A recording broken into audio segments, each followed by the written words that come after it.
called out on this because I called Donald Trump a wannabe dictator. It's because he is. It's because he is. Oh, the governor's being mean and the governor's speaking out on that. Well, maybe it's time for us to be a little meaner. Maybe it's time for us to be a little more fierce. Because we have to ferociously push back on this. And again, I'll speak to my teacher colleagues in here. The thing that bothers a teacher more than anything is to watch a bully, to watch this bully and to stop it. And when it's a child, you talk to them and you tell them why bullying's wrong. But when it's adult like Donald Trump, you bully the shit out of him back. You push back. You make sure they know it's not there. Scum in handcuffs. This stolen valor, tampon, scum, lying dog, filthy. How's he even governor? I'm telling you, he needs to be walked out in handcuffs. We got some more breaking news. And his connection in this. Their connection to Walz go way back. Seems like the assassin, his wife, the suspect, the wife also worked for Tim Walz. She worked for him in D.C. in 2010 while he was a congressman. Their connections to Walz goes way back. There needs to be a huge investigation on this. Oh my goodness. And then just in the last 2 weeks, inciting more violence. And in the last 2 weeks, 2 Tim Walz officials have committed acts of political terror. Vandalizing Teslas of Musk, and now a Walz appointee assassinating politicians. You just can't make this up. Oh.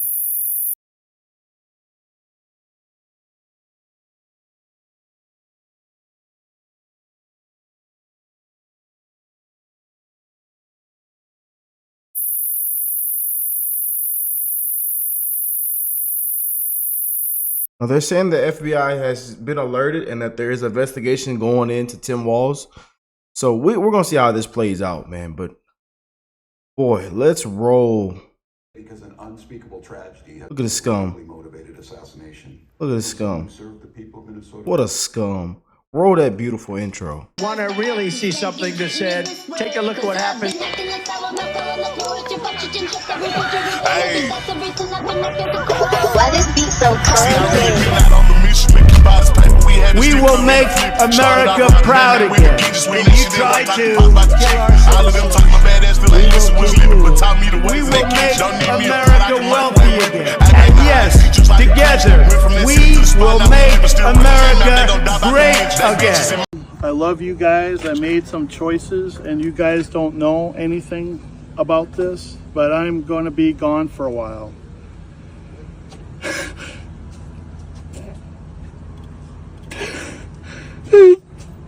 Sorry. Take your time. Maybe dead shortly. So I just want to let you know that I love you guys both. And I wish it had gone this way. I don't want to say anything more and implicate you in any way. Because you guys don't know anything about this. But I love you guys and I'm sorry for all the trouble this has caused.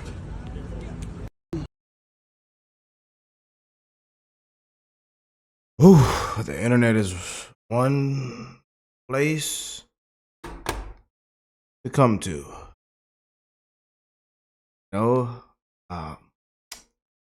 We got some more on this, more updates and huge breaking news on this Minnesota political assassination. It says, the roommate and friend of the Minnesota shooting suspect breaks down in tears after he reads his final text. The friend claimed that Vince Boyer was a Trump voter and hated abortion. I'm not buying it. I'm just not buying it, y'all. Again, you know how these Democrats and they just repost, and then some of these other people,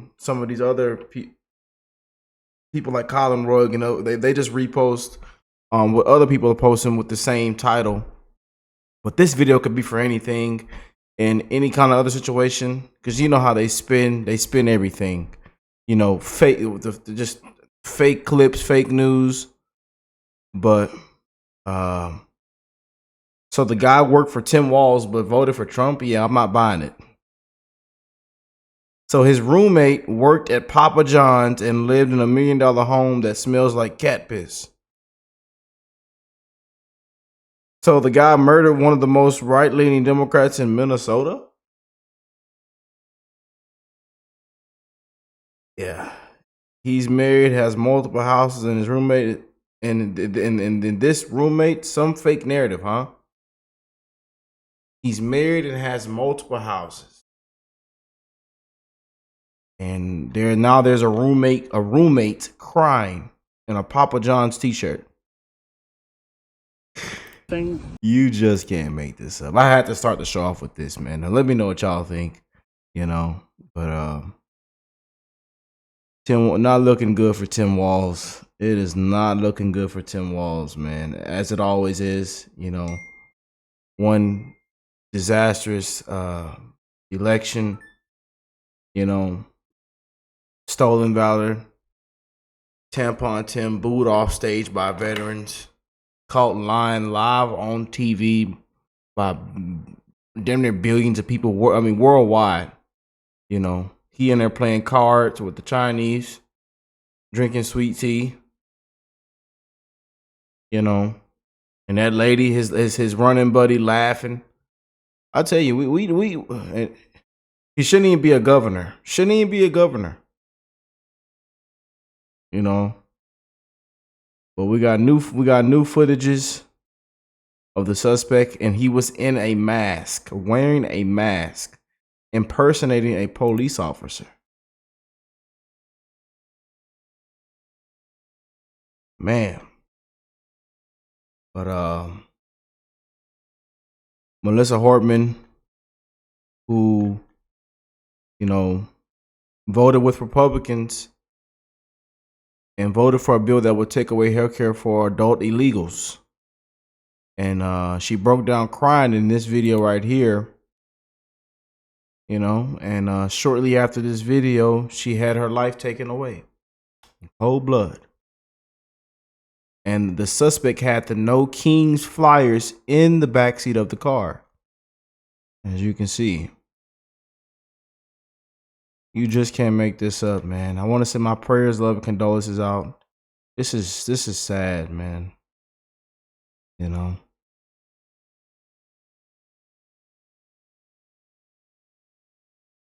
This is ridiculous. So, a politically motivated assassination. Rest in peace, man. Man. Oh boy. What's up, guys? It's Benny. I happen to be a massive Breaking Bad fan. It's rated the #1 TV series of famous in Breaking Bad, probably the most famous scene in the entire series, where Walter White, who's chosen a life of crime in the drug trade as a chemist for a meth lab, decides to tell his wife how powerful he is. And he says, "I am the danger. I am the one who knocks." You clearly don't know who you're talking to, so let me clue you in. I am not in danger, Skyler. I am the danger. A guy opens his door and gets shot, and you think that of me? No. I am the one who knocks. This is one of the most famous scenes in the series. Even if you've never watched the series, I'm sure you can understand what's happening here as the main character literally breaks bad.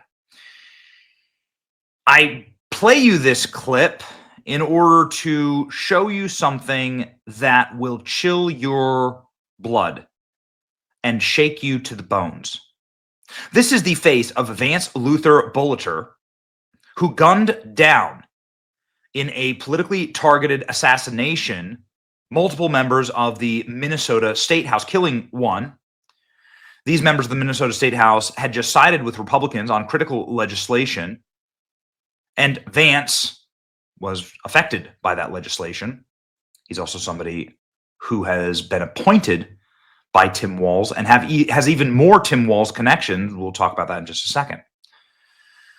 But this was what Vance looked like when he committed his killings, his targeted political killings. Just hours ago, Vance was wearing what seems to be a Walter White mask. It's a Walter White modeled after, of course, the famous Breaking Bad character, who is the one who knocks and then somebody gets shot. Do you understand? This is utterly terrifying. Halloween mask-wearing suspect plotted killing as police revealed possible motive. Look at this horrifying image here. Bolitar dressed as a police officer. He worked for a security company. And now we know that he was wearing this mask. We have the first imagery of his murders. Minnesota shooting live, utterly terrifying Halloween mask suspect. I am the one who knocks. Evil. Halloween mask wearing suspect on Saturday's politically motivated assassinations in Minnesota is believed to have left the area. FBI announced a reward of $50,000 for information leading to the arrest. Chilling images from the murders have now been released. State Representative Melissa Hortman was shot along with fellow Democrat State Senator John Hoffman in a chilling assassination spree in the early hours on Saturday morning. Hortman and her husband were tragically killed, while Hoffman and his wife suffered serious injuries and were raced to the emergency room. They hopefully will recover. The suspect has been identified as 57-year-old Vance Bolitar, the employee of a security company, Praetorian Guard Security, where he works as the director of security patrols, according to the website. Investigators believe Bolitar was attempting to potentially flee the Twin Cities, Minneapolis area. Minnesota authorities have released several photographs of the suspected gunman, including him wearing a Halloween mask for the shootings. It is a mask that is modeled after the one who knocks. It's a Walter White mask. That's what it is. You see the goatee. You can see this is a Walter White mask. The around the eyes. There are more images of it, by the way, like you can see here. Holy smokes!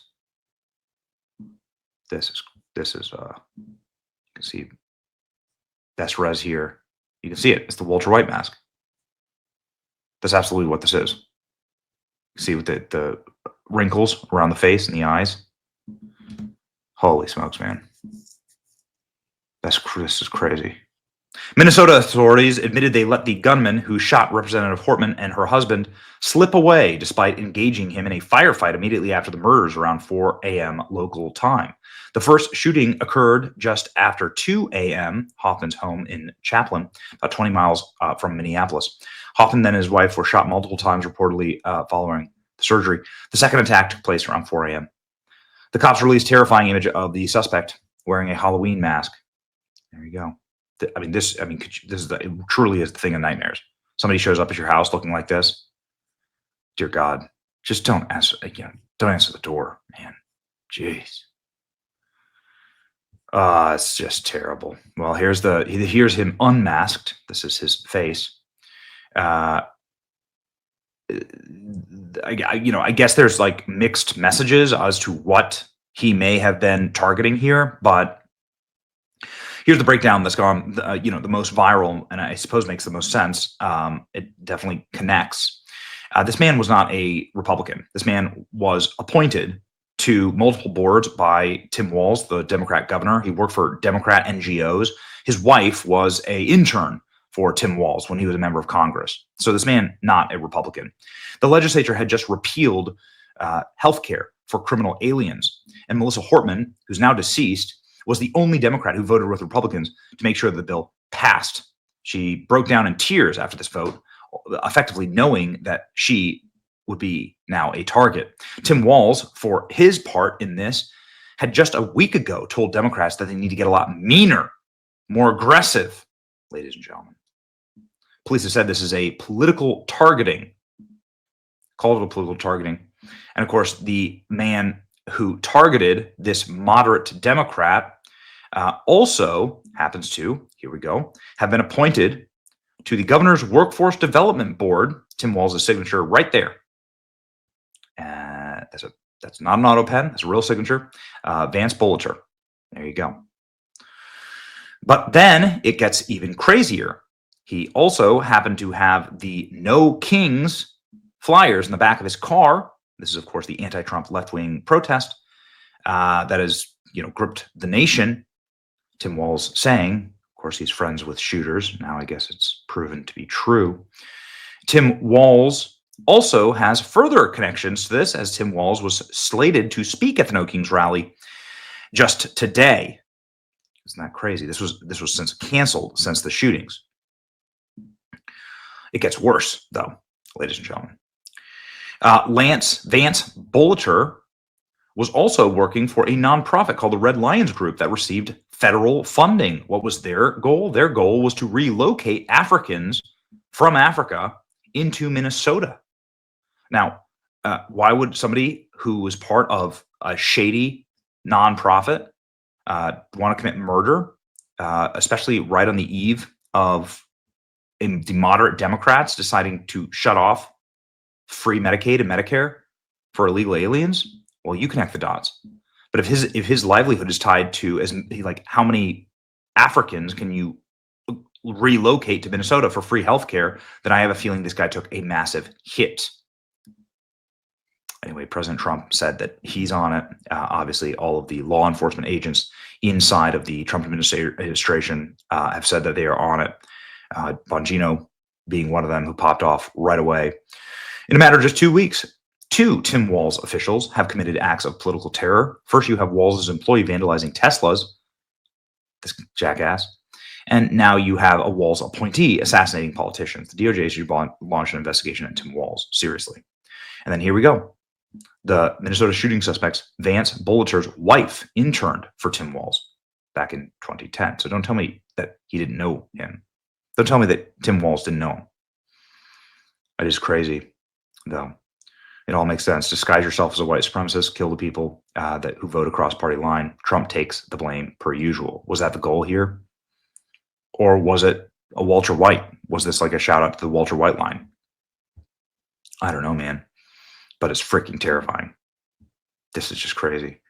Alleged Minnesota shooter Vance Bollinger attempted to gain entry, mask, shaved head. Appears to be an attempt to obscure appearance while gaining entry. Yeah, he's totally wearing a mask.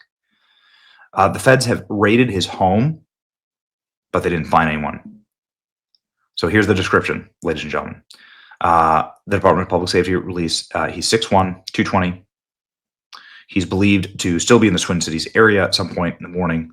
Security footage shows him in Minneapolis wearing a light-colored cowboy hat, dark-colored coat, a dark bag. He may be preparing to flee the area. Call 911 immediately. Assume that he's armed and dangerous. And here it is, the tip line information. There you go. The things of nightmares, man. The total things of nightmares. Absolute horrifying. Like leftism is a mental illness. Pray for the families. It's freaking awful. Okay, ladies and gentlemen, that's it. Super creepy and dark. Okay, I really hope they find this bastard. And release the damn manifesto, will you? Can you release the freaking manifestos? Of course they won't. Release the manifestos. Here's Fox News' most up-to-date reporting on what we know so far. Happening across the country right now against the Trump administration. Speaking of President Trump, he released a statement after he says he was briefed.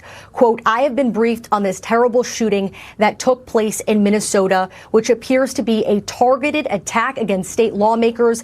Our Attorney General, Pam Bondi, and the FBI are investigating the situation. They will be prosecuting anyone involved to the fullest extent of the law. Such horrific violence will not be tolerated in the United States of America.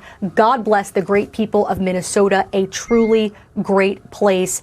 And police say that there was also a manifesto with the names of other public officials found inside that car. There is a massive manhunt underway. The FBI on the ground, all hands on deck, trying to find this shooter, John. And presumably, Brooke, some of the other people on that list could have been victims of this same shooter. had police not acted as proactively as they did in the wee hours of the morning. Exactly. You would imagine you don't think that he probably, the shooter thought that police would get there right away because, again, they acted as a precaution. They knew that these two state lawmakers lived just miles away from each other. So police took it upon themselves to go there, check it out. And that's when they came face to face with him. They stopped him in his tracks. And you never know, most likely could have stopped another event from happening. And he probably had to change course and change his plan after he came face to face with those officers. And the search. And he also had to ditch his car, of course. Right. The search for that gunman is still going on, very much centered around the area where the shooting last took place. And you imagine he couldn't have got far. He's on foot right now. He had to ditch his car. So we hope, we're waiting. I've been checking my emails, my phone, have calls in. We're just waiting to hear some good news that there's been a safe capture. Yeah. Let's. Ah, man, you just can't make this. Send our prayers, love, and condolences out.